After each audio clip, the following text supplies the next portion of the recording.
بسم الله الرحمن الرحيم. اخر اكتيفيتي عندنا في ليسون 2 تيم 1 كونسبت 1 عندنا بنتكلم عن الماتر، واللي عرفنا المره اللي فاتت ان الماتر هي anything that you can feel such as air. زي ما الواحد دلوقتي ما جابت شويه الهواء دول عليا فانا حسيت ان في حاجه عليا. ايه اللي بيحصل ده؟ ده شويه هواء جايين. اوكي. You can feel the air or something you can see زي عباس اللي كنا بنلعب فيه من شويه. or a bowl لو انت بتحب الكوره. or something that you can smell such as a flower. or something that you can drink and feel its taste زي ما انا بشرب دلوقتي this delicious cup of حاجه بحبها انا وملايين الناس حول العالم. all matter are whatever بقى whatever هم في انهي state solid او liquid او gas. all matter are made up of very tiny particles. اليونتس اللي بتتكون منها الماتر زي ما قلنا الحصه اللي فاتت اسمها ايه يا ولاد؟ ها؟ particles. Can we see the particles with our eyes? No. They cannot be seen by our eyes because they are very tiny. متناهية الصغر. في منتهى السمول. سمول جدا جدا جدا لدرجة ان عينينا ما تقدرش تشوفها. Particles of all matter are in continuous motion. دي حاجة احنا ما اتكلمناش عنها كتير المرة اللي فاتت، بس زي ما قلت لك لو احنا بنقول لك انها in continuous motion فاحنا مش بنتكلم عن الماتر نفسها. فانت ما تستناش ان كل انواع الماتر تبقى بتتنطط زي عباس. فاكرين عباس وهو بيتنطط؟ اوكي انا وريته لكم السبب طبعا. فمش لازم تبقى الحاجة moving قدام عينيك. انا مش بتكلم عن الماتر، انا بتكلم عن البارتكلز اوف ماتر. هي دي يا احمد اللي ايه؟ بارتكلز اوف ماتر دي هي اللي ان كونتينوس موشن. طب الموشن دي انا اقدر الاحظها بعيني؟ اسالك سؤال تاني. طب تسالني السؤال ده هو انت اصلا بتشوف البارتكلز بعينك؟ يبقى ازاي هتلاحظ الموشن بتاعتهم بعينك؟ اوكي؟ فبما ان احنا ما بنشوفش الماتر بس احنا متاكدين ان البارتكلز بتاعتها ان كونتينوس ايه؟ موشن، سواء كانت الحاجه دي سوليد او ليكويد او ايه؟ او جاز. طيب تعال نحط ديفينيشن من 6 كلمات. بنقول particles are the building units of matter. يلا تاني. يعني ايه particles؟ They are the building units of matter. بس كده. طب الموضوع سهل وجميل اهو. اوكي. تعالى بقى نتكلم عن 3 states of matter. كانت زميلتكم من شويه بتسالني بتقول لي يا مستر هو انا دلوقتي لما احب اتكلم عن الووتر بعد ما اتحول من الليكويد ستيت للجازيوس ستيت اقول عليه فيبور ولا اقول عليه ستيم ولا اقول عليه جاز؟ حلو. احنا عندنا فرق كبير قوي ما بين كلمه ستيت، لان الستيت حاجه من الثلاثه دول، يا اما سوليد يا اما ليكويد يا اما جاز. وما بين الصوره اللي اتحولت لها الحاجه لما سخناها او لما سبناها تسخن. تفرق كتير قوي ما بين كلمه سخناها او سبناها ايه؟ سبناها تسخن. لان في الحقيقه ماما مثلا لما بتيجي تنشر الغسيل بيبقى مبلول، ولما تيجي تشيل الغسيل من الحبل بيبقى ناشف. طب هي معلش الوتر راح فين؟ اتحول لفيبر، ما تحولش لستيم يعني. انما لو سخنا الميه عشان نعمل شاي جميل زي ده لذيذ قوي. واحنا بنسخن الميه احنا اللي بنسخنها نديها انرجي كتير تطلع البخار بنعرف نشوفه بعينينا بنقول عليه ستيم. Both vapor and steam are gases. بس واحد فيهم معاه شويه انرجي على قده لانه سخن لوحده، اعتمد على الهواء، خد منه انرجي، سخن، طلع، ما حدش شايفه. شويه انرجي قليله اتبخر. انما الميه اللي كنا بنسخنها عشان نعمل الشاي خدت انرجي كتير لدرجه ان هم طلعوا كتير مع بعض. فشفناهم ولا ما شفناهمش؟ شفناهم. ده بنقول عليه ستيم زي بتاع المكوى كده. بقى بصي ما يعني التفاصيل دي هي تفاصيل لسه احنا هنعرفها بالتفصيل لما نطلع تاني اعدادي، خلي بالك. بس انا حابب ان انتوا تعرفوها من دلوقتي. طب احنا هنمتحن فيها؟ لا. طب همتحنك في ايه؟ قول لي يا ولد البارتكلز بتاعت السوليد عامله ازاي يا ولد؟ يا مستر يا سهل قوي. بص كده، بص على الشكل ده. مستر دي كراتين بيض دي ولا ايه؟ لا مش كراتين بيض ولا حاجه، بس لو بصيت على الكيوب الجميل ده، بص ركز على الكيوب ده، هتلاقي ان كل كوره من دول لازقين في بعض قوي، صح؟ حلو قوي. and they are very close to each other. لازقين في بعض قوي، مفيش مسافات ما بينهم، زانقين بعض. عارف انت زي ايه؟ زي الباص يوم الرحله كده. فاكر يا حمزه؟ فاكر الباص بتاعنا يوم الرحله يا حمزه؟ فاكر ياد الباص يوم الرحله كنا قاعدين ثلاثه قاعدين مع بعض في حته ضيقه صغننه، لا يا لهوي، قاعدين زانقين بعض قوي. very close to each other، قريبين قوي من بعض. So they have less energy. solid particles فعلا بتبقى قريبه قوي من بعضها، وبالتالي كميه الانرجي اللي معاها ايه؟ قليله قوي. وبالتالي لو واحد حتى من العيال دي يوم الرحله كان عايز يتحرك من مكانه، كان بيتحرك بسهوله ولا بصعوبه يا حمزه؟ ودي انس كان بسهوله ولا بصعوبه؟ بصعوبه جدا، مش عارف يتحرك، مفيش سبيس اصلا، مفيش مساحه. يعني هو قاعد في الكرسي عايز يعمل كده، مش قادر يا مستر، الدنيا زحمه قوي. اوكي طيب، اوكي عايز تقول حاجه ثانيه يا حمزه؟ تيجي تقولها في المايك. اوكي حلو قوي. يبقى ايه مميزات السوليد؟ البارتكلز are very close to each other، او بنقول عليهم packed tightly. زيكم في المدرسه كده في امتحانات الشهر، تبقوا قاعدين ثلاثه اربعه يا حبايبي في الديسك، محدش فيكم عارف حرك ايده عشان يكتب الاجابه. يا ابني وسع بقى شويه، يا ابني بقى، يا بنتي بقى ما تزهقنيش، الدنيا حر كده يعني، فاهم؟ طيب وبرده البارتكلز هاف less ايه energy and they move only a little bit. حركتهم بسيطه قوي كده، هنعمل كده، يتهز في مكانه. اوكي زي عباس كده، يتهز في مكانه. اوكي حلو قوي. تعالى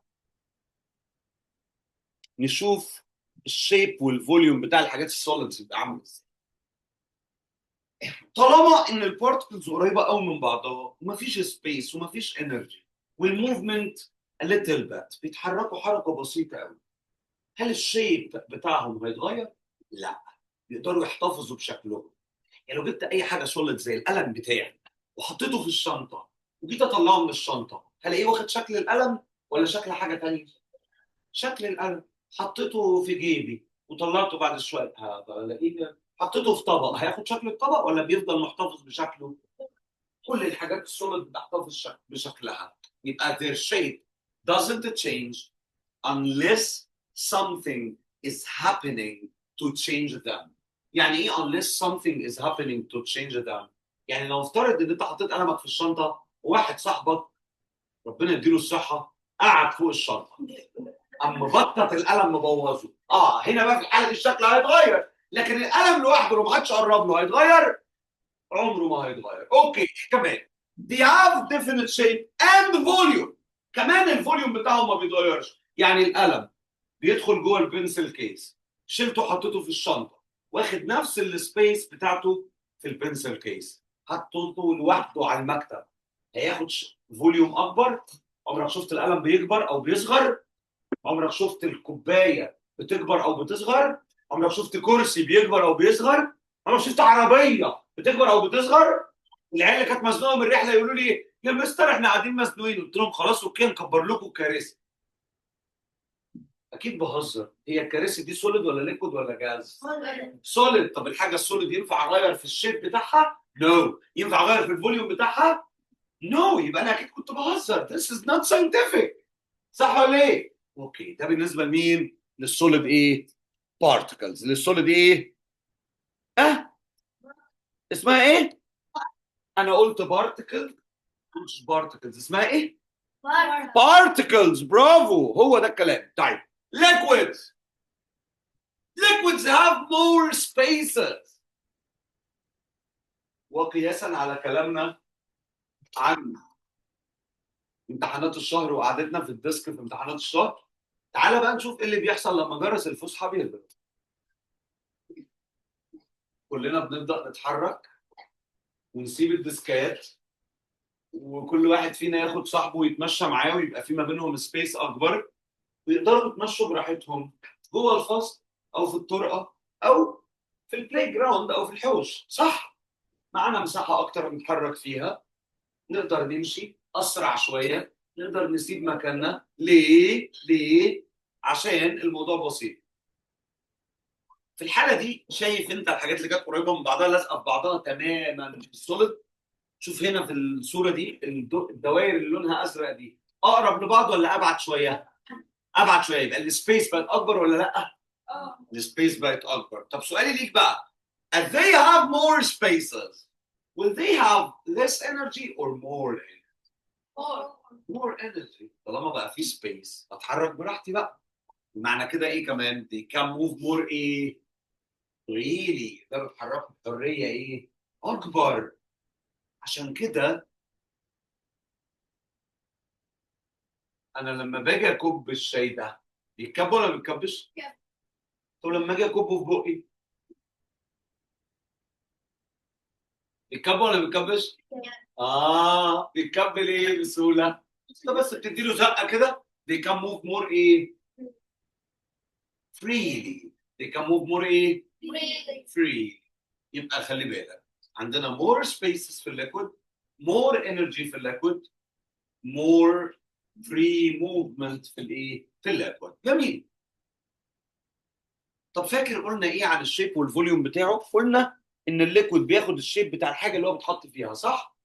تحطه في طبق ياخد شكل الطبق، تحطه في حله ياخد شكل، تحطه في قله ياخد شكل، تحطه في كسرولة ياخد شكل الكسرولة، ترجعه بطبق تاني ياخد شكل، تحطه في كوبايه ياخد شكل.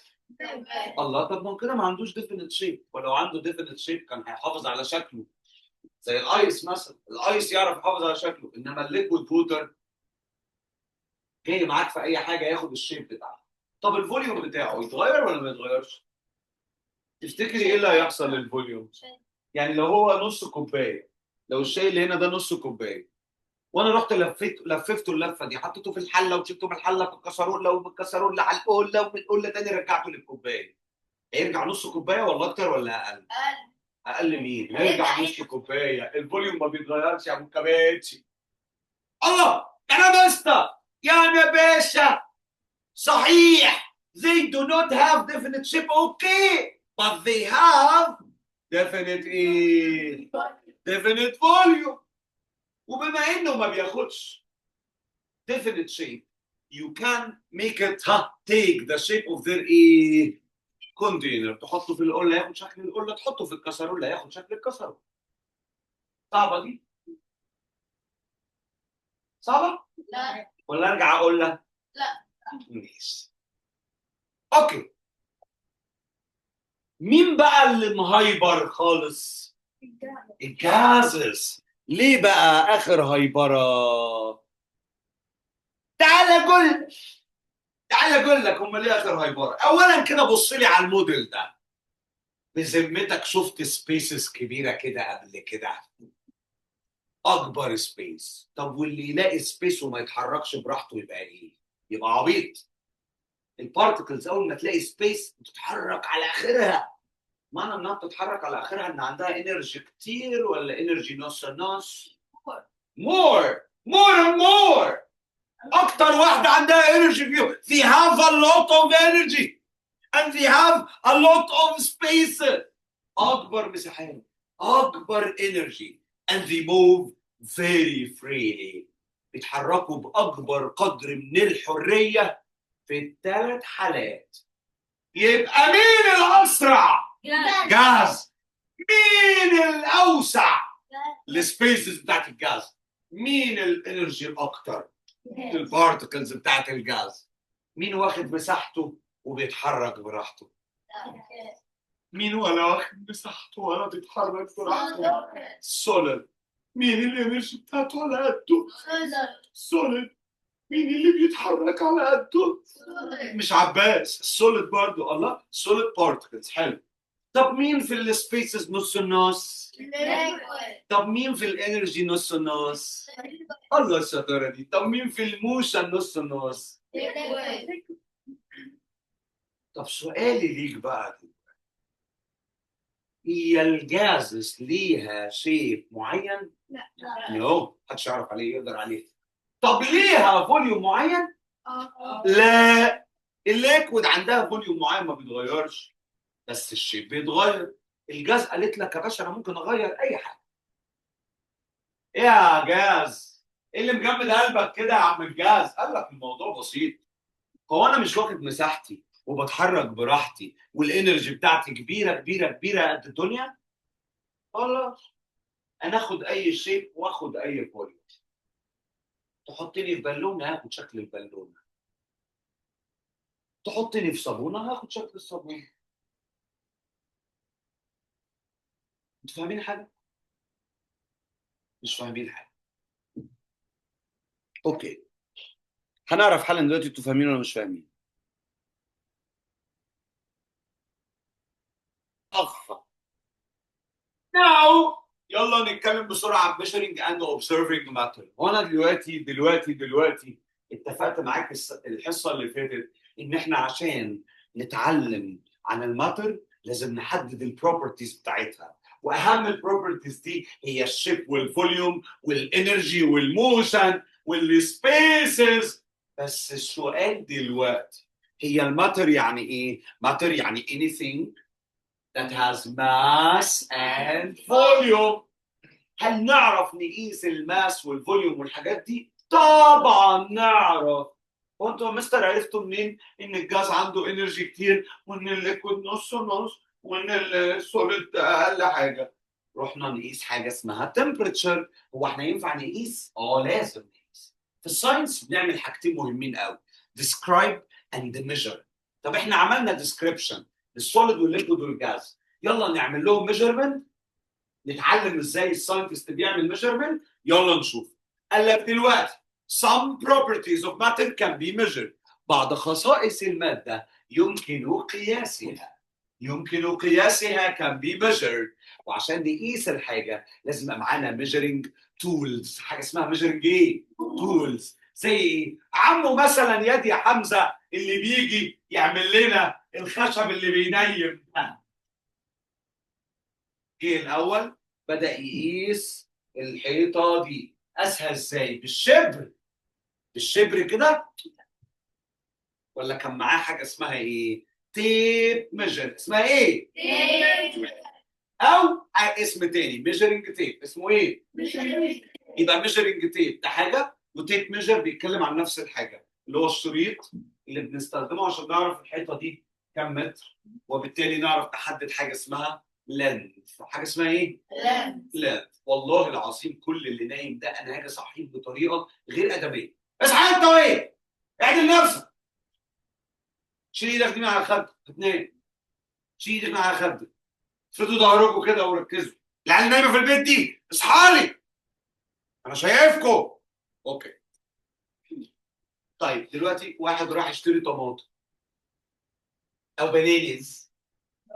بنانيز، موز، ابلز، جريبس. واحد راح يشتري فاكهه او خضار. يعمل ايه يا حمزه يا جبار؟ يعمل ايه؟ يشتري فاكهه او خضار يعمل ايه؟ يروح كده يسيب الراجل يحط له خضار وفاكهه في الكيس وياخده ويمشي، ولا لازم يوزنه؟ طب واحنا بنوزنه ليه؟ عشان نعرف الماس اوف ماتر. يعني كلمه وزن اللي احنا بنقولها في حياتنا العاديه، توزن لي 2 كيلو طماطم يا عم والنبي بس تكون خضرا عشان ماما عايزاها للسلطه. كنت بقول كده للراجل بتاع الخضار زمان. بفضل واقف قدامه وعمال يحط الطماطم قدامي في البالانس سكيل. اسمه ايه؟ بالانس او ايه؟ او سكيل. البالانس او السكيل اللي هو الميزان. افضل واقف لغايه ما يفضل يحط طماطم طماطم طماطم طماطم لغايه ما البالانس ايه؟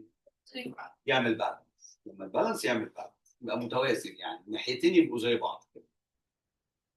يوم الراجل حاطط لي الطماطم ابقى انا متاكد كده ان الراجل ده ما بيضحكش عليا. ما بيضحكش عليا. ليه ما بيضحكش عليا ليه؟ لانه استخدم الايه؟ البالانس، والبالانس ده بيستخدموه في ايه؟ تو ميجر ذا ماس اوف سم ايه؟ حلو. يبقى انا لو عايز اعرف الماس استخدم البالانس او السكيل. طب لو عايز اعرف اللينث يبقى استخدم الميجرنج تيب او تيب ميجر. طب انا دلوقتي يا مستر عايز اعرف التمبريتشر.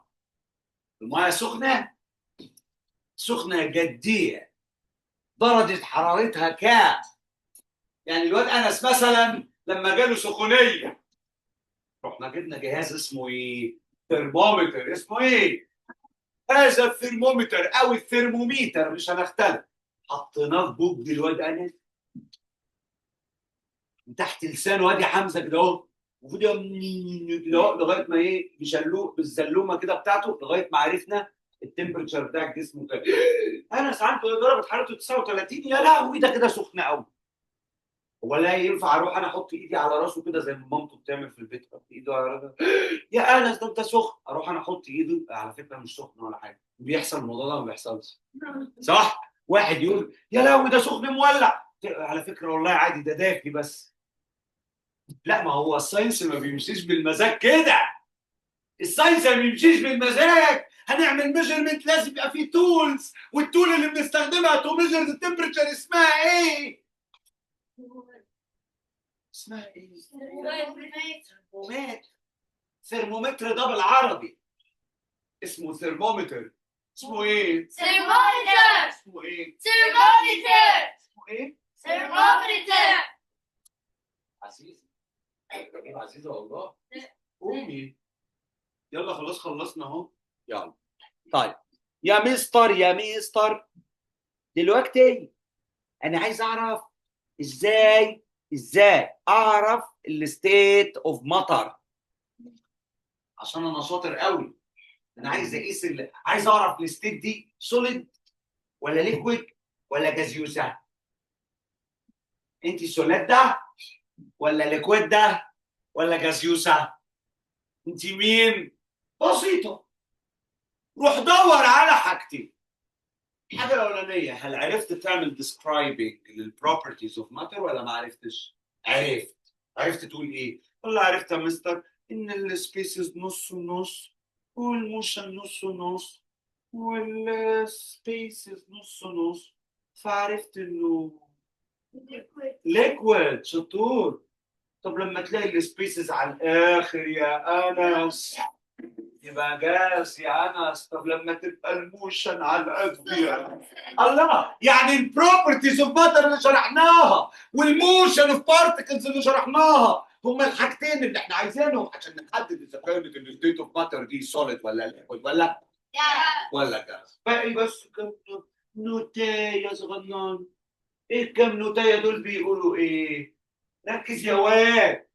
النوتايه الاولانيه بتقول matter can change from one state into another state يا ولا.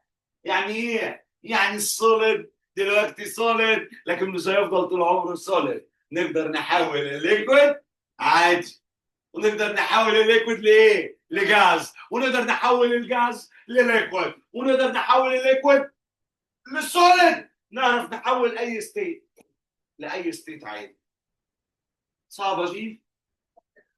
ده انتوا نايمين نوم متعب للاعصاب ومحبط لامثالي من التيتشر. ده انتوا نايمين نوم يا لهوي. كل اللي كنت بقوله اول الحصه انا شايفه قدام عيني اهو. كل الناس تقوم تقف. يلا خلي الكلام ده يتسجل. قوموا.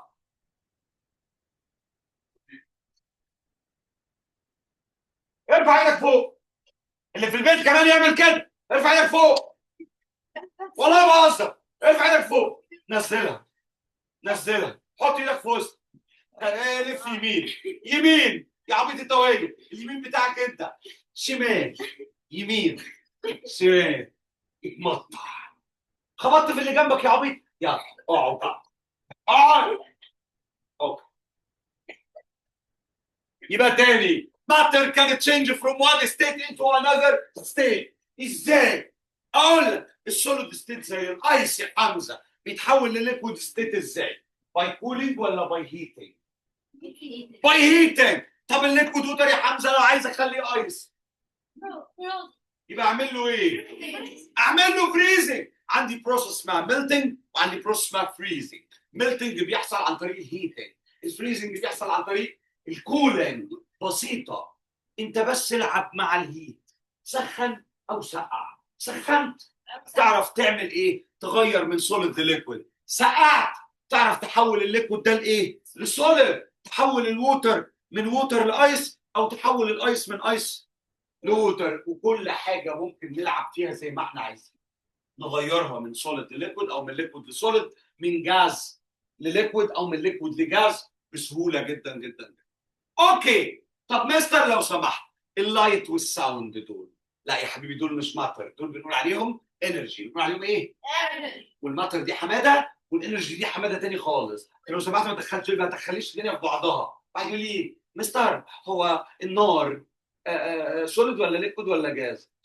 نار ايه؟ نار ايه؟ يقول لي الساوند، صوتنا ده يا مستر ده بقى سوليد ولا ليكويد ولا جاز؟ يا حبيبي ده انرجي يا بابا. لا اله الا الله. نمبر 3 يا ولا، if there are two objects، لو عندنا حاجتين زي مثلا بدل الكرسي ده كرسيين، ينفع احط الكرسي الاولاني في نفس المكان اللي فيه الكرسي الثاني؟ لا. ليه؟ ما هو ده كرسي بقى عشان ده واخد المساحه، عشان الماتر takes up space. فانت ما ينفعش تحط الكرسي ده في نفس المكان في نفس الوقت الا لما الكرسي او الثاني ده ما يبقاش موجود. صح ولا ايه؟ يبقى انا دلوقتي جاهز انا وانت ان احنا نقرا المعلومات دي. بيقول لك if there are two objects they cannot take up the same space at the same time. يعني ايه؟ ما ينفعش في نفس الوقت احط حاجتين في نفس المكان. المكان ده هياخد اوبجكت ايه؟ واحد بس. عايز تحط الاوبجكت الثاني يشيل الاوبجكت الاولاني. صعبه دي؟ محتاجه حد معاه دكتوراه عشان يفهمها دي؟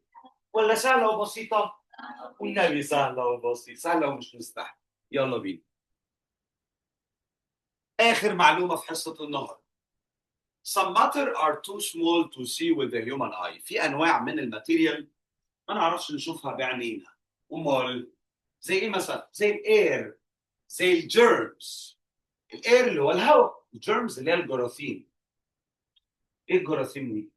اللي بنروح نشتري لها ديتول دي، بتطلع في اعلان الديتول كده وهم عاملين عليها عدسه كده وبتطلع حاجات صغيره قوي. هم ليه بيعملوا العدسه دي؟ لان هي cannot be seen by the naked ايه؟ ما اعرفش اشوفها بعينيا، لازم اشوفها بميكروسكوب because they are also made up of tiny particles. هم مكونين من بارتكلز صغيره واحنا برضو ما نعرفش نشوفها بايه؟ بعينينا. هل معنى ان احنا مش شايفينهم ان هم مش موجودين؟ اصل في واحد يقع منه ساندوتش يقوم موطي جايبه واكله، يا ابني ايه؟ يقول لها مستر نضيف اهو. حبيبي اغسل ايدك قبل ما تاكل. يا مستر من ايدي نضيفه اهي. يا ابني هو لو في جيرمز بكتيريا او ميكروبس اللي بتسبب الامراض عينك هتشوفها؟ لا. ليه؟ because they are made up of tiny particles. يلا مسابقه بين الناس اللي في السنتر والناس الاونلاين. مسابقه، اصحى المسابقه. اول سؤال ترو اور فولس للعيال بتاعت الاونلاين. any matter is made up of tiny particles. اوعوا بتوع السنتر يتكلموا، هروح افتح لكم المايك اهو. اللي مش هيرد في طلبه الاونلاين هعرف انه نايم. قول ترو اور فولس. True. True. True. True. يا اولاد ترو، كلهم بيقولوا ترو من غير زعيق، من غير كله هياخد 100 100. يلا شباب السن بس بلاش البنات ترد. liquids have definite shape. liquids have definite shape يعني شكلها ما بيتغيرش. false. حلو قوي، اجابه صح برضه. بنات السنتر بس ثواني يا بتوع الله راجع لهم. we can measure length of some matter using thermometer. false. اجابه صح 100 100. شباب الاونلاين كلهم يجاوبوا، صبيان وبنات. matter completely fill their containers. بياخدوا المكان كله. اول ما نحطهم في اي حاجه يا ترى ده ليه؟ Gas. gas. Gas. Gas. gas. Gas. Gas. Gas. Gas. ماشي ماشي. Gas. سمعت خلاص. ريلاكس. شباب السنتر كلهم ولاد وبنات. particles of A are packed tightly. solid. إجابة صحيحة وبكده كسبتوا معانا lesson 2 وحل أسئلة lesson 2 هدية على حصة النهاردة. يبقى الهوم ورك بتاعنا هنحل أسئلة lesson 2. We have winners and we have to follow كجروب. كلنا هنتابع الجروب كويس جدا جدا جدا عشان نتابع عشان الحصة الزيادة اللي هعملها لكم قبل الامتحان إن شاء الله. شكرا جزيلا لحضراتكم. توحشونا جدا لغاية ما نتقابل على خير. اقعد مكانك ثانية واحدة لما نوزع لكم الحاجة واشوفكم بألف خير يا رب والسلام عليكم ورحمة الله وبركاته.